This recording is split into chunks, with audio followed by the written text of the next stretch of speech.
I was standing in the parking lot of a rest stop somewhere in rural Nevada, watching the dust settle on an empty highway. 5 minutes earlier, I had gotten out of my car to use the restroom. Now the car was gone. My daughter-in-law Ashley had driven away, leaving me stranded in 100-degree heat with nothing but the clothes on my back and my wallet. No phone signal, no shade, miles from any town. I stood there in shock, realizing the woman my son married had just abandoned me in the middle of nowhere. The first car I tried to flag down didn't stop, neither did the second or third. I must have looked like some kind of criminal or crazy person, a 67-year-old man waving his arms on the side of a deserted highway. The sun was brutal, and I could feel my shirt soaking through with sweat. After 20 minutes that felt like hours, a semi-truck finally pulled over. The driver was a heavy-set man in his 50s, with a gray beard and kind eyes. "You all right there, friend?" he asked through his open window. "My car left without me," I said, and hearing those words out loud made the whole situation feel even more surreal. He looked at me for a long moment, probably trying to figure out if I was telling the truth or suffering from heat stroke. "Climb in," he finally said. "I can take you as far as the next gas station. That's about 40 miles up the road." I thanked him and hauled myself into the passenger seat. The air conditioning felt like heaven. As we drove, I tried to make sense of what had just happened. Ashley and I had been on a weekend trip to Lake Tahoe. It was supposed to be therapeutic. 2 months ago, my wife Helen passed away after a long battle with cancer. 42 years of marriage, gone. My son Marcus and his wife Ashley had insisted I needed to get out of the house, needed to heal. Ashley volunteered to take me on this trip since Marcus had to work. I thought it was kind of her. Now I understood it was something else entirely. The truck driver dropped me at a rundown gas station in a town called Silver Springs. I thanked him again and went inside to use their phone. I called Marcus 3 times. Each call went straight to voicemail. I tried a 4th time with the same result. Then I tried Ashley's number. She answered on the first ring. "Hey Clinton," she said, her voice bright and cheerful. "How was your walk?" "My walk?" I could barely keep my voice steady. "You left me stranded on the highway, Ashley." She laughed. Actually laughed. "You told me you wanted to stretch your legs and get some fresh air. I thought you'd catch a ride. You're resourceful, right, Clinton? I figured you'd find your way home." "I never said anything like that. You abandoned me." "That's not how I remember it," she said, her tone shifting to something harder. "Maybe you're getting confused. Grief does that to people. Anyway, I'm home now, safe and sound. See you when you get back." She hung up. I stood there holding the phone, my hand shaking. The cashier asked if I was okay. I nodded and asked about bus schedules. There was one bus heading back toward Reno in 2 hours. I bought a ticket with cash from my wallet. Thank God I'd kept it in my pocket and sat down to wait. During that wait, my mind raced through everything that had led to this moment. After Helen died, Marcus and Ashley had asked if they could stay in my investment property, a luxury penthouse condo in downtown Reno. I'd bought it 15 years ago when the market was down, and it was now worth about $1.2 million. The deed was in my name only. They said their house was being renovated and they needed a place for a few months. I agreed. They were family. The bus ride back to Reno took 3 hours. I kept trying to reach Marcus, but he never answered. I stared out the window at the desert landscape rolling by and tried to understand what was happening to my life. Helen was gone. My son wasn't answering my calls. My daughter-in-law had left me on the side of a highway like trash. When the bus finally pulled into Reno, it was after 9 at night. I caught a cab to my house, a modest 3-bedroom ranch in the suburbs where Helen and I had raised Marcus. The cab pulled up, and I paid the driver. I walked up to my front door and immediately knew something was wrong. The door was slightly ajar. I pushed it open and turned on the lights. My heart sank. Someone had torn through my house. Every drawer in my filing cabinet was pulled out, papers scattered across the floor. My desk had been ransacked. Helen's jewelry box was open and empty. Her engagement ring, her grandmother's pearls, a diamond bracelet I'd given her on our 30th anniversary, all gone. Worth about $30,000 total, but the sentimental value was beyond measure. I went through the papers on the floor with shaking hands. My deed to the Reno penthouse was missing. My will was missing. Various other important documents were gone. I called the police. Two officers showed up about 40 minutes later, a young man and an older woman.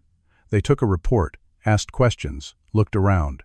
The female officer noticed there was no sign of forced entry. "Was the door locked when you left?" she asked. "I think so. I always lock it." "But you're not sure?" "I've been gone for 3 days. My memory of leaving isn't perfect." She nodded sympathetically. "Without evidence of forced entry, this is going to be difficult to prove as a burglary. Could have been someone with a key. Do you know anyone who might have done this?" I knew exactly who had done this, but I had no proof. "I have suspicions," I said carefully. They finished the report and left. I spent the rest of the night cleaning up the mess, but I couldn't bring myself to go into the bedroom I'd shared with Helen. I slept on the couch and barely slept at all. The next morning I drove to the penthouse. I parked across the street and watched. At 9:30, Ashley came out wearing a tailored business suit. Around her neck were Helen's pearls. My Helen's pearls. The ones her grandmother had given her. I gripped the steering wheel so hard my knuckles went white. Ashley got into my car, the one registered in my name, the one she'd driven on our trip. She drove away without a glance in my direction. I sat there for another 10 minutes, trying to calm my blood pressure. Then I drove to the office of Walter Brennan, my attorney, and a family friend for over 30 years. Walter was 73, semi-retired, but still sharp as a tack. I told him everything. The abandonment, the robbery, the missing deed, Ashley wearing Helen's jewelry. Walter listened carefully, taking notes on a yellow legal pad. When I finished, he leaned back in his chair. "Clinton, I'm going to be straight with you. What Ashley did on that highway was reprehensible, but proving it in court would be difficult. It's your word against hers. The robbery is more serious, but without evidence of who did it, we can't pursue that criminally right now. What we can focus on is the property." "The penthouse," I said. "Exactly. The deed is in your name. Marcus and Ashley have no written lease agreement. In Nevada, they're essentially guests who have overstayed their welcome. You can evict them with a 5-day notice for tenancy, at will. That's the legal route. How long would that take? If they fight it, could be weeks or months." I thought about this. What if I just change the locks? They're not legal tenants, they're guests. Walter raised an eyebrow. "That's legally gray. Technically, since there's no lease and the property is yours, you could argue you have the right to secure your own property. But if they've established any kind of residency, even informal, they might have rights." "But it's possible?" "It's possible. Risky, but possible. I made a decision. I want to wait 1 week. Then I'm changing the locks while they're both out." Walter nodded slowly. "If you're going to do this, do it smart. Document everything. Get everything in writing. And Clinton, you might want to hire a private investigator. Something doesn't smell right about this whole situation." I took his advice. Walter recommended a man named Ray, a retired police detective who now did private investigation work. I met Ray at a coffee shop that afternoon. He was in his early 60s, fit, with observant eyes that seemed to catalog everything around him. I told him the story. He listened without interrupting. "I can start surveillance today," Ray said. "I'll follow Ashley, see what she's up to, who she's meeting with. Sometimes people reveal their intentions through their actions." "How much is this going to cost me?" "My rate is $150 an hour, but for a friend of Walter's, I'll do $100. I'll keep you updated every day." I agreed. Ray started that afternoon. For the next 3 days, I waited. Ray sent me reports each evening. Ashley met with a real estate developer named Derek Sutton twice for lunch at upscale restaurants. She went to the gym every morning. She went shopping at expensive stores, charging everything to credit cards I assumed were in Marcus's name. She wore Helen's jewelry every day. On the 4th day, Ray called me with urgency in his voice. "Clinton, you need to meet me right now. I found something." We met at a park near my house. Ray handed me a folder. "Derek Sutton isn't just some real estate developer Ashley's having lunch with. I ran a background check. He owns a company that specializes in acquiring undervalued properties in downtown Reno. But here's the thing that should worry you." He pulled out a document from the folder. 2 weeks ago, Ashley filed a quiet title claim on your penthouse. She's using a forged deed that allegedly shows you gifted the property to Marcus and Ashley.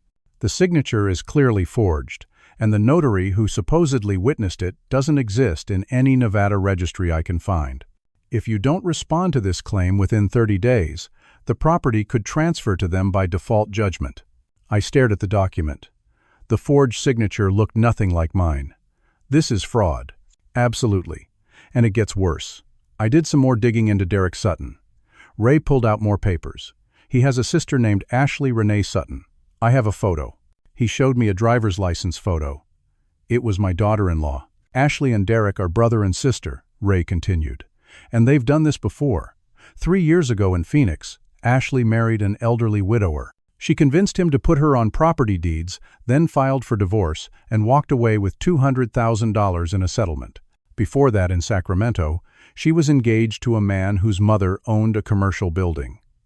The engagement broke off, but not before valuable equipment went missing from that building. Ashley is a professional con artist, Clinton. She targets families with valuable real estate. She researched you before she ever met your son. I felt like I'd been punched in the stomach. Marcus, does Marcus know? I don't know. He might be a victim too, or he might be in on it. Either way, your son married a career criminal. It had been exactly 1 week since Ashley abandoned me on that highway. Walter filed an emergency motion to stop the quiet title claim and submitted a police report for fraud and forgery. But he warned me the legal system moved slowly. In the meantime, Ashley and Marcus were living in my penthouse, possibly selling off my belongings, plotting their next move. I couldn't wait anymore. I hired a locksmith company, a reputable one that Walter recommended. Ray had been tracking Ashley and Marcus's schedules. Marcus left for work at 7:30 every morning. He was a pharmaceutical sales rep, often out of town. Ashley went to the gym at 8:30 and usually stayed until 10. We planned it for a Thursday morning. The locksmith arrived at my penthouse at 8:45. I let us in with my key. The place was a mess. Expensive wine bottles on the counters, designer clothes scattered everywhere. In the bedroom, I saw Helen's jewelry box on the dresser, empty except for a few pieces Ashley apparently didn't want. "Let's get started," I told the locksmith. They changed every lock. Front door, back entrance, garage door. They installed a new deadbolt and security chain. The whole job took 90 minutes. While they worked, I called a moving company. They sent 2 guys over who carefully packed all of Marcus and Ashley's belongings into boxes. Clothes, electronics, toiletries, Marcus's golf clubs, everything. I had it all moved to a storage unit and paid for 3 months in advance. I had the receipt and keys sent to Marcus's work address. Before I left, I had one more thing done. A new nameplate for the doorbell and mailbox. Instead of reading Marcus and Ashley, it now read, "Property of Clinton Hodges. No trespassing." I also had a security company install a camera above the front door that fed directly to my phone. I wanted to see Ashley's reaction when she came home. Then I left and drove back to my house to wait. At 2 in the afternoon, my phone buzzed. The security camera had detected motion. I opened the app and watched the live feed. Ashley walked up to the door, gym bag over her shoulder, looking relaxed and happy. She reached for her keys and tried to unlock the door. The key didn't work.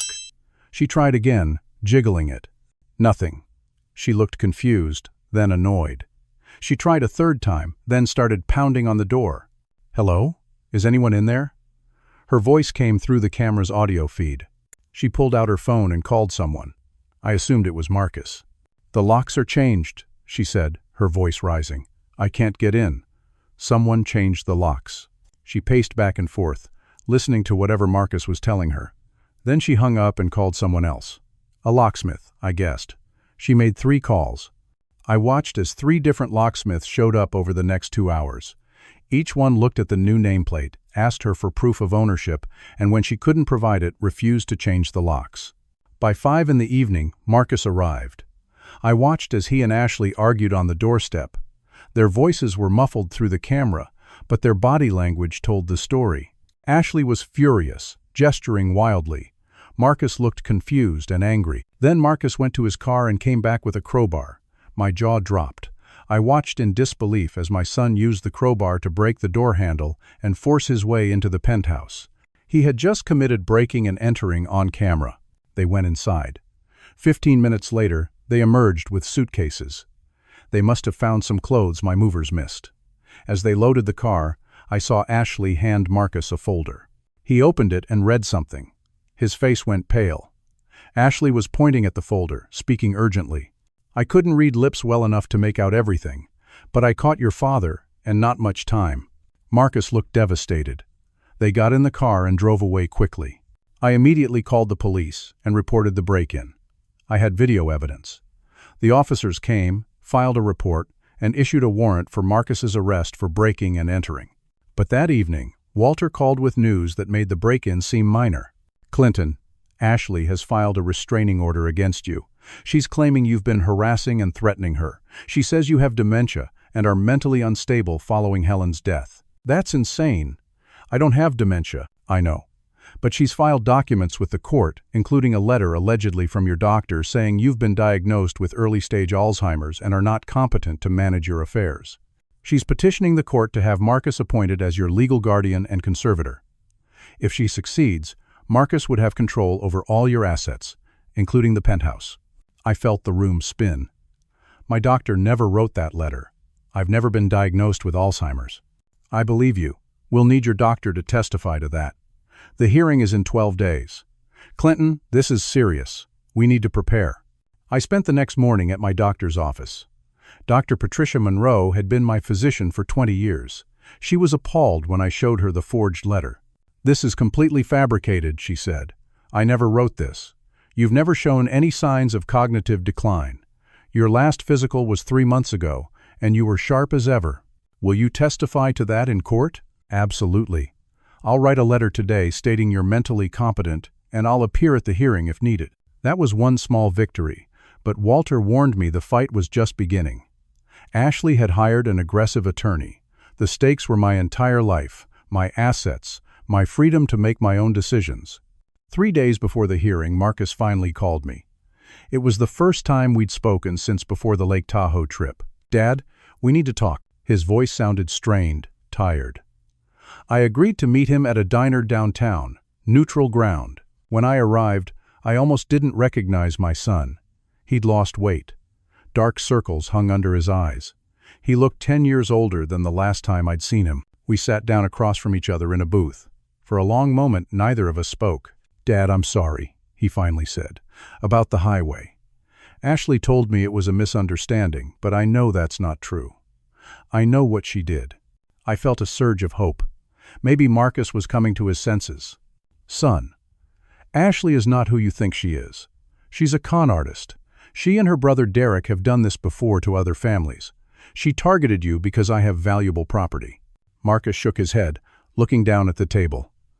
I know things have gotten complicated. I know she filed that quiet title thing. But Dad, there's something you need to understand. He pulled out his phone and showed me an ultrasound image. Ashley is pregnant, 12 weeks. We just found out it's a boy. Your grandson. My heart lurched. A grandson. Despite everything, I felt joy mixed with fear. Dad, Ashley says if you fight us on the penthouse, she'll take my son and disappear. She'll make sure I never see him. She has family in other states, connections, ways to vanish. I can't lose my child. I know what she's doing is wrong, but I can't lose my son before he's even born. Tears were running down Marcus's face now. Please, Dad, just drop the lawsuits. Let us have the penthouse. Walk away. You still have your house. You have your retirement. Just let this go. For me. For your grandson. I looked at my son, my only child, and felt my heart breaking. Marcus, what Ashley is doing is fraud. She abandoned me on a highway. She robbed my house. She stole your mother's jewelry. She's trying to have me declared incompetent. If I walk away, I'm letting a criminal win. I'm letting her steal from me and destroy my life. But you'd have your grandson, would I? If Ashley is willing to use a baby as a weapon now, what makes you think she'll ever let me be part of his life? Son, you're being manipulated. Marcus stood up. Then I guess I've made my choice. I choose my son, even if it means losing you. He walked out of the diner. I sat there for a long time, staring at my untouched coffee. 2 days before the guardianship hearing, Ray called. Clinton, I have something you need to see. Can you come to my office right now? I drove over immediately. Ray had his computer set up with multiple windows open, documents and photos spread across his desk. I've been digging deep into Ashley's background. Her real name is Ashley Renee Sutton, Derek's sister. But I found something bigger. This isn't their first time doing this exact scheme. He showed me records. In Phoenix 3 years ago, Ashley married a 72-year-old widower named Harold Bennett. She convinced him to add her to his property deeds, then filed for divorce 6 months later. Harold fought it, but Ashley had documented evidence that Harold was mentally declining. She settled out of court for $200,000. Before that, in Sacramento, she was engaged to a man named Trevor Walsh. Trevor's mother owned a commercial building worth over $1 million. The engagement lasted 4 months, then broke off mysteriously. But during those 4 months, valuable equipment disappeared from the building. Police investigated but never had enough evidence to charge anyone. Ashley is a professional, Ray said. She researches targets, finds men with wealthy elderly relatives, gets close to the family, and then systematically steals their assets. I found her internet search history on her laptop. How did you get her laptop? You don't want to know. But look at this. He showed me screenshots. Searches for Reno real estate developers, properties owned by elderly widowers, Clinton Hodges property records. She'd researched me before ever meeting Marcus. She'd found out about the penthouse, about Helen's illness, calculated when I'd be most vulnerable. The marriage, the pregnancy, everything is part of a calculated con, Ray said. Derek helps her sell the properties once she gains control. They split the profits. The pregnancy, I said. Marcus showed me an ultrasound. Could be fake, could be real but from someone else. Could even be real in hers, but that doesn't change what she's doing. Having a baby doesn't make fraud legal. I stared at the evidence. My son had married a monster, and he either couldn't see it or had chosen not to see it. The day before the hearing, I took all of Ray's evidence to Walter. We spent hours going through everything, preparing our case. Walter filed additional motions, submitted all the evidence of Ashley's criminal history, Linda Foster's confession about notarizing the forged deed. We have a strong case, Walter said. But judges can be unpredictable, especially in guardianship matters. They err on the side of caution. That night, I got a call from an unknown number. Against my better judgment, I answered. Clinton Hodges. A man's voice, smooth and confident. Who is this? Derek Sutton. I think we need to have a conversation. My hand tightened on the phone. I have nothing to say to you. Oh, I think you'll want to hear this. Here's what's going to happen tomorrow. You're going to stand up in court and tell the judge you've been confused since your wife died. You're going to voluntarily sign over conservatorship to Marcus. You're going to deed the penthouse to my sister, and you're going to disappear from their lives. And why would I do any of that? He laughed, a cold sound. Because if you don't, I have something very interesting to show the police and the judge. My phone buzzed with an incoming text. A video file. Watch it, Derek said. Then call me back. He hung up. I opened the video with shaking hands. It was security camera footage from inside the penthouse, from the day I changed the locks. But the footage had been edited, doctored. It showed me entering the apartment, and then it showed me going berserk, smashing dishes, tearing down curtains, spray, painting profanity on the walls. None of that had happened, but the video looked real, convincing. It was a deep fake, sophisticated and terrifying. Derek called back. Understand now? That video goes to the police and the judge unless you do exactly what I say. You'll be arrested for breaking and entering, vandalism, destruction of property, elder abuse. Who's going to believe a confused old man with anger issues? Choose wisely, Clinton. He hung up again. I barely slept that night. The hearing was at 10 in the morning. Walter and I arrived early. Marcus and Ashley were already there with their attorney, a sharp-looking woman in an expensive suit named Veronica Pierce. She had the reputation of being ruthless. The judge was Sandra Fitzpatrick, a woman in her late 50s known for being no-nonsense but fair. The hearing began. Veronica presented Ashley's case first. Clinton Hodges is mentally declining. He broke into his son's residence. He's been erratic and threatening. She showed photos of the broken door handle from when Marcus used the crowbar, but claimed Clinton did it. She presented the fake doctor's letter about Alzheimer's. Walter objected to everything, but the damage was being done. I could see Judge Fitzpatrick taking notes, her face unreadable. Then it was our turn. Walter presented Dr. Monroe's letter confirming my mental competence. Dr. Monroe was there to testify. She was articulate and professional, stating clearly that I'd never shown any signs of cognitive decline. Walter then presented Ray's investigation. Ashley's criminal history, the pattern of cons, the research she'd done on me before meeting Marcus.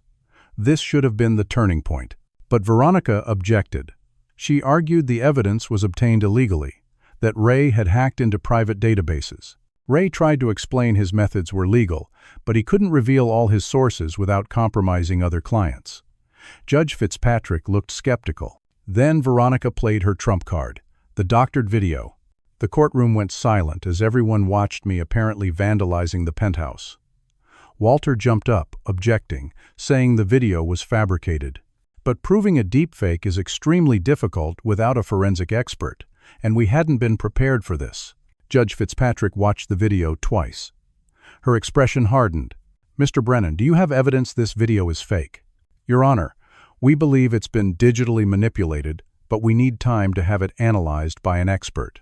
"You're asking for a continuance?" "If necessary, yes." Then Veronica called Marcus to testify.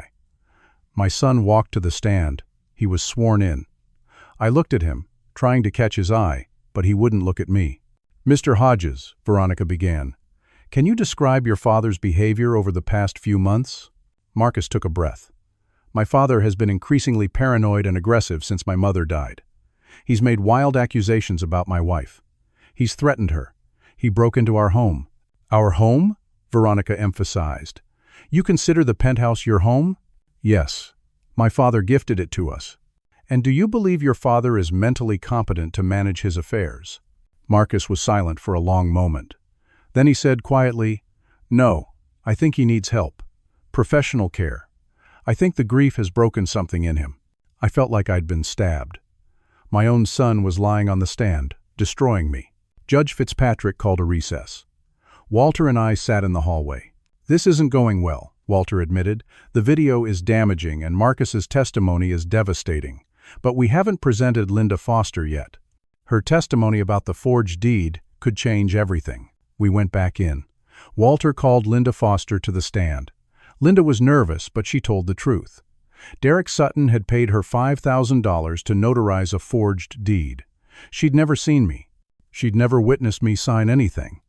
Ashley and Derek had brought her a document that was already signed and paid her to backdate the notarization. It was powerful testimony. I saw doubt cross Judge Fitzpatrick's face. But then Veronica cross-examined Linda, implying she was only confessing to save herself, that her testimony was unreliable because she'd already admitted to being a criminal. When the hearing finally ended after 4 hours, Judge Fitzpatrick said she needed time to review everything. She'd issue a ruling within 48 hours. Walter and I left the courthouse. I felt defeated. "We did everything we could," Walter said. "Now we wait." That night, Judge Fitzpatrick issued a temporary order. She didn't grant full guardianship, but she granted a temporary restraining order. I couldn't go within 500 feet of the penthouse. I couldn't contact Marcus or Ashley. She scheduled a full evidentiary hearing for 3 weeks out, where she'd make final decisions about the guardianship and property disputes. I sat in my empty house that night, Helen's house, and seriously considered giving up. I was 67 years old, alone, being destroyed by my own daughter-in-law with my son's help. But I didn't give up. The next morning, I called Ray and Walter. We met at Walter's office. "We need to prove that video is fake," I said. "And we need more evidence about Ashley and Derek." Ray nodded. "I know a forensic video analyst, former FBI. She's expensive." "I don't care. Get her." The analyst's name was Dr. Sarah Brennan, no relation to Walter. Her rate was $250 an hour. I'd already spent over $40,000 on lawyers and investigators, draining my retirement savings, but I had no choice. Dr. Brennan analyzed the video for 3 days. She confirmed it was a deepfake, created using artificial intelligence software. She could testify in court, but she warned me Ashley's team would bring their own expert who'd dispute her findings. Meanwhile, Ray focused on a different approach. "Follow the money," he said. He dug into Derek Sutton's real estate company, looking at bank records, transaction histories, corporate filings. He found something interesting. Derek had been making large cash payments to Linda Foster, the notary. But there were other suspicious payments, too. Payments to various people that didn't match any legitimate business expenses. Ray and I went to visit Linda Foster at her home. She opened the door nervously. "I already testified," she said. "I can't help you anymore." "We just need to ask you a few questions," Ray said calmly. "We're not trying to get you in more trouble." She let us in reluctantly. Her apartment was small, cluttered. Ray showed her Derek's bank records. "Linda, Derek paid you $5,000. But there are other payments here to other people. Do you know who these people are?" She looked at the records and her face went pale. "That's Jenny Colby, and that's a payment to Trevor Walsh. I don't know about the others." "Who are Jenny Colby and Trevor Walsh?" I asked. Linda hesitated. "Jenny Colby was married to Marcus before Ashley. I met her once at a party Derek threw. Trevor Walsh is the guy from Sacramento, the one whose mother owned the building. Derek paid them off to stay quiet about Ashley." My head spun. "Marcus was married before? You didn't know?" Linda looked surprised. "Yeah, about 8 years ago. The marriage lasted 2 years. Jenny was nice. Then Ashley came along and everything fell apart." Ray and I left Linda's apartment and got in the car. "We need to find Jennifer Colby," Ray said. It took him 2 days. Jennifer lived in Portland now, working as a nurse. Ray found her phone number. I called her that evening. "Is this Jennifer Colby?" I asked when she answered. "Yes." "Who's calling?" "My name is Clinton Hodges. I'm Marcus's father." There was a long silence. "Marcus never told you about me, did he?" "No, he didn't." "I'm not surprised." Her voice was sad. "What do you want?" "I need to talk to you about Ashley. Can we meet?" Another long pause. "Yes, I think we should. I saw the news story about you. I've been thinking about calling, but I wasn't sure if I should get involved. But Ashley destroyed my life too. It's time someone stopped her." We arranged to meet the next day. I flew to Portland that night. Jennifer met me at a coffee shop near her apartment.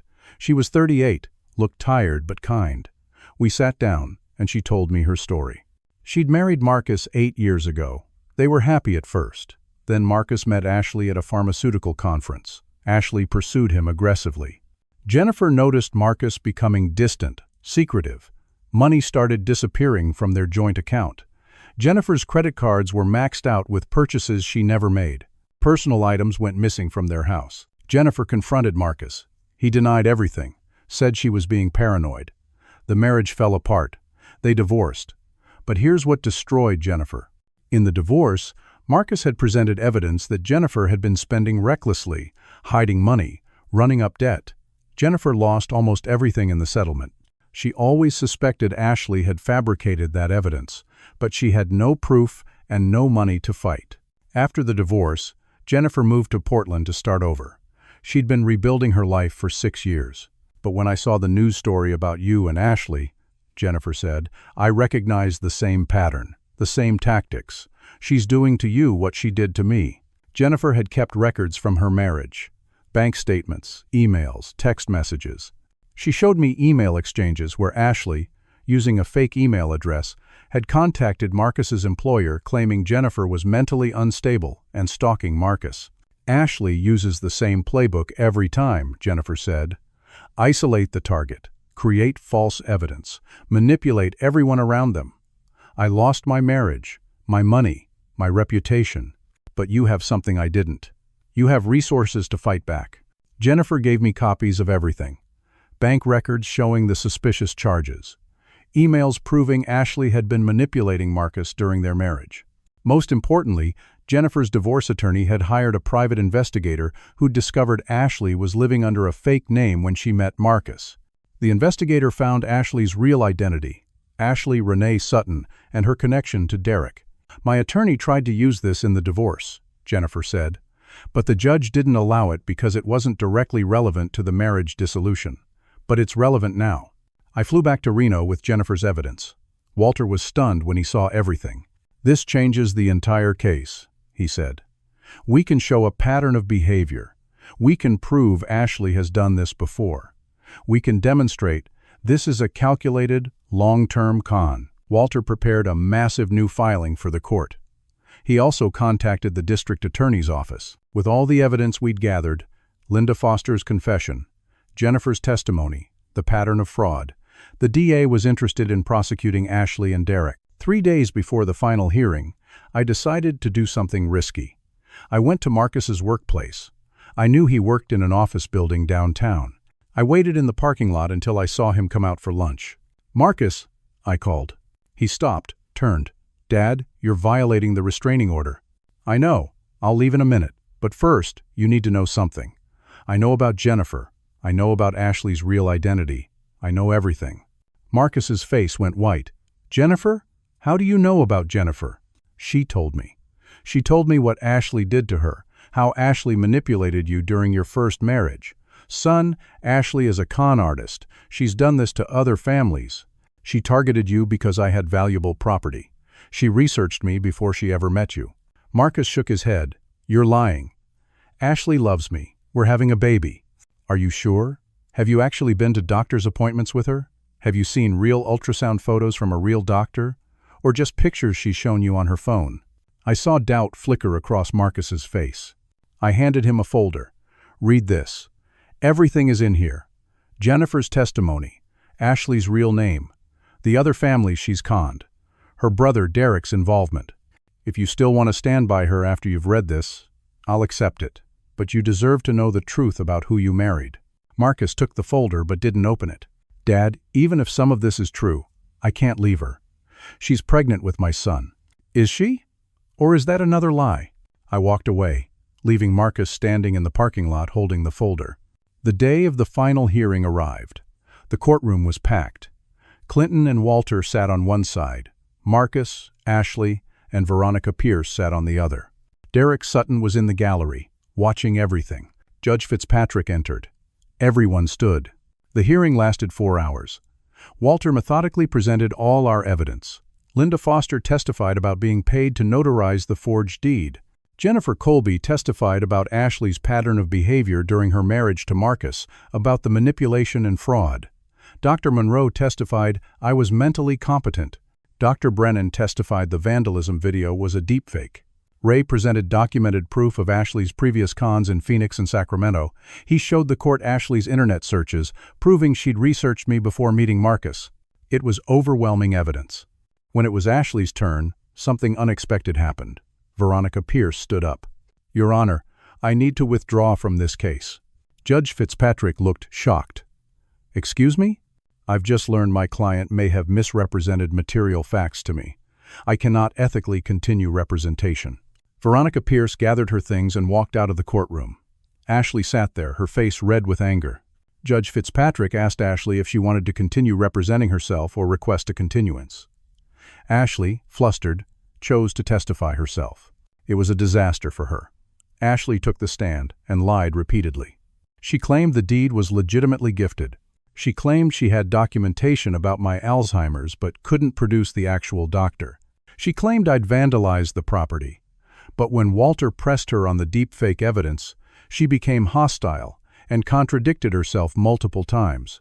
Under Walter's cross-examination, Ashley's entire story fell apart. She became angry, showing her true personality. The calm, sweet daughter-in-law mask slipped away, revealing the calculating con artist underneath. Then Judge Fitzpatrick called Marcus to testify. Marcus walked to the stand slowly. He was sworn in. He looked terrible, like he hadn't slept in days. "Mr. Hodges," Judge Fitzpatrick said gently, "do you believe your father is mentally incompetent?" There was a long silence in the courtroom. Marcus looked at me. I saw tears forming in his eyes. "No, Your Honor," he said quietly. "My father is the sharpest man I've ever known." Gasps rippled through the courtroom. "I've made terrible mistakes," Marcus continued, his voice breaking. "I let my wife manipulate me. I stood by while she tried to steal from my father. I lied in previous testimony. I'm ashamed of what I've done." Marcus was crying now. "Dad, I'm so sorry. I read everything in that folder. I know the truth now. I know what she is. I should have seen it sooner. I should have believed you." Ashley jumped up from her seat. "Marcus, shut up! Don't say another word!" The bailiff moved toward her. Judge Fitzpatrick banged her gavel. "Mrs. Hodges, sit down or you'll be held in contempt." Ashley sat, but her face was twisted with rage. Marcus finished his testimony. He admitted everything. the fraud, the manipulation, his knowledge of the forged deed. He took full responsibility for his actions and begged the court for mercy for his father. Judge Fitzpatrick called a 15-minute recess. When she returned, her face was stern. "I've heard enough. This case involves fraud, manipulation, and a calculated attempt to steal property through legal means. Mr. Clinton Hodges, the guardianship petition is denied. You are clearly mentally competent and capable of managing your own affairs. The property in question, the penthouse, is yours and yours alone. The forged deed is null and void." She turned to Ashley. "Mrs. Hodges, I'm referring this case to the district attorney for criminal prosecution. You are ordered to vacate the penthouse within 24 hours. You are also ordered to pay Mr. Clinton Hodges' legal fees, which I calculate at approximately $53,000. Judge Fitzpatrick looked at me. "Mr. Hodges, I'm also dissolving the restraining order. Additionally, I'm dismissing the defamation lawsuit Mrs. Hodges filed against you as frivolous and without merit." She banged her gavel. "We're adjourned." I sat there, stunned. I'd won, completely. Over the next 2 weeks, everything moved quickly. Ashley and Derek were arrested and charged with multiple counts of fraud, forgery, conspiracy, and identity theft. They both faced up to 10 years in prison. The district attorney was confident about getting convictions given all the evidence. Ashley's pregnancy turned out to be completely fake. She'd been using prosthetic pregnancy bellies ordered online and fake ultrasound photos downloaded from the internet. There was no baby. There had never been a baby. Marcus filed for divorce immediately. He moved out of the penthouse and into a small apartment. He started seeing a therapist to work through how he'd been manipulated. I didn't press charges against Marcus for his involvement. He was a victim too, in his own way. He'd been fooled by a professional con artist, just like I had been at first. 2 months after the hearing, Marcus called and asked if we could meet for dinner. We went back to the same diner where we'd had our confrontation months earlier. It was awkward at first. We both ordered coffee and sat in silence for a moment. "Dad, I don't know how to apologize enough," Marcus finally said. "I chose a criminal over my own father. I lied about you in court. I helped her try to steal from you." I reached across the table and put my hand on his. "Son, you were manipulated by a professional. Ashley is a skilled con artist who's destroyed other families before ours. What matters is that when it counted most, in that courtroom, you chose the truth. You saved me. I almost didn't. I almost let her destroy you.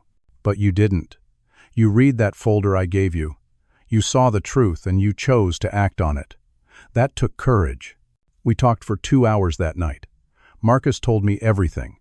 How Ashley had slowly isolated him from me and Helen during Mom's illness. How she'd convinced him I was becoming paranoid and difficult. How she'd manipulated every situation to make me look bad and her look like a victim. He felt like an idiot for falling for it. "You're not an idiot," I told him. "You're human. And you loved her. Love makes us vulnerable." Over the following months, Marcus and I rebuilt our relationship. It wasn't easy. Trust had been broken. But we worked at it. He came over for dinner every week. We talked about Helen, about our feelings, about everything that had happened. I sold the penthouse. I didn't want it anymore. Too many bad memories associated with it.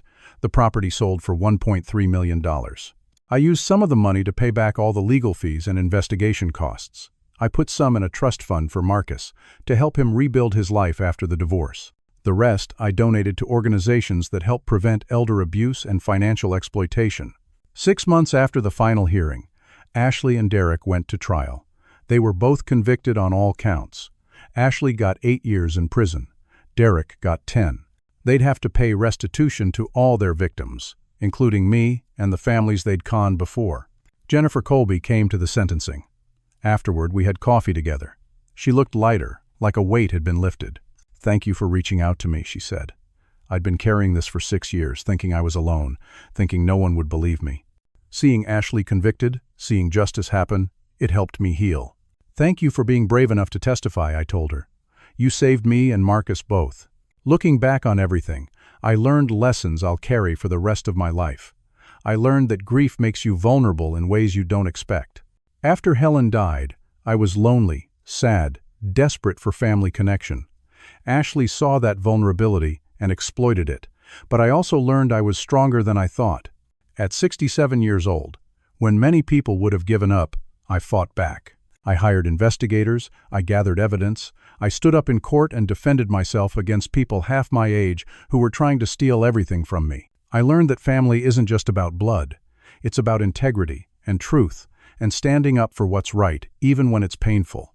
Jennifer Colby wasn't family by blood, but she became family through our shared experience and our fight for justice.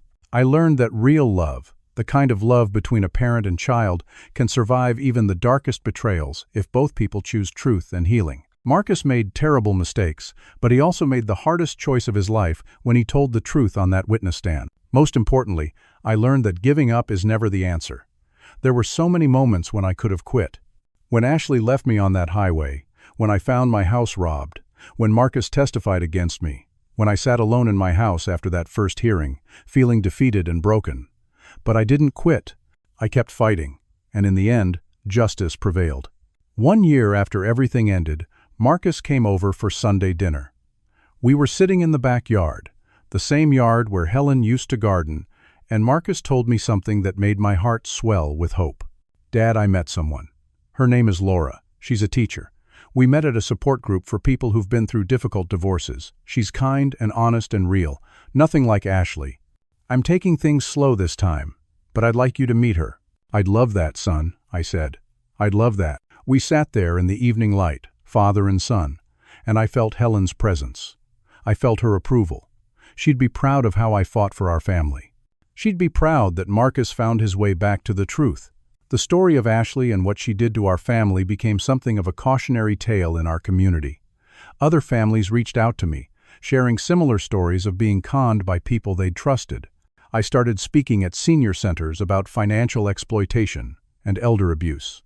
I wanted to help others avoid what I went through. Life goes on. I'm 68 now. Marcus and Laura got married last spring in a small ceremony in my backyard. She's a wonderful woman, nothing like Ashley. They're talking about having children soon, and the thought of being a grandfather fills me with joy. Every morning I wake up in the house Helen and I shared for 42 years. I make my coffee and sit in the kitchen, and sometimes I talk to her. I tell her about Marcus and Laura, about how our son is healing, about how I fought and won and protected what we built together. Ashley is in prison. Derek is in prison. They'll be there for years. Justice was served. And me? I'm at peace. I stood up for myself when it mattered most. I didn't let them win. I fought back, and I survived, and I'm stronger for it. That's my story. From being abandoned on a remote highway to standing victorious in a courtroom, it was the hardest fight of my life. But it taught me that you're never too old to stand up for yourself, that truth always matters, and that family, real family, is worth fighting for. So I want to ask you something. Have you or someone you love ever been manipulated or taken advantage of by someone you trusted? How did you find the strength to fight back, or what stopped you from fighting? Share your thoughts in the comments below. Your story might help someone else going through something similar. If this story resonated with you, if it reminded you that fighting for what's right is always worth it no matter your age, please hit that like button. Subscribe to hear more stories about real people facing real challenges and finding the courage to overcome them. And share this with someone who might need to hear that they're stronger than they think, that it's never too late to stand up for yourself. Thank you for listening to my story. I hope it brought you something valuable, whether that's hope, courage, or just the knowledge that you're not alone in your struggles. Remember, no matter how dark things seem, there's always a way forward if you refuse to give up. Take care of yourselves, and take care of each other.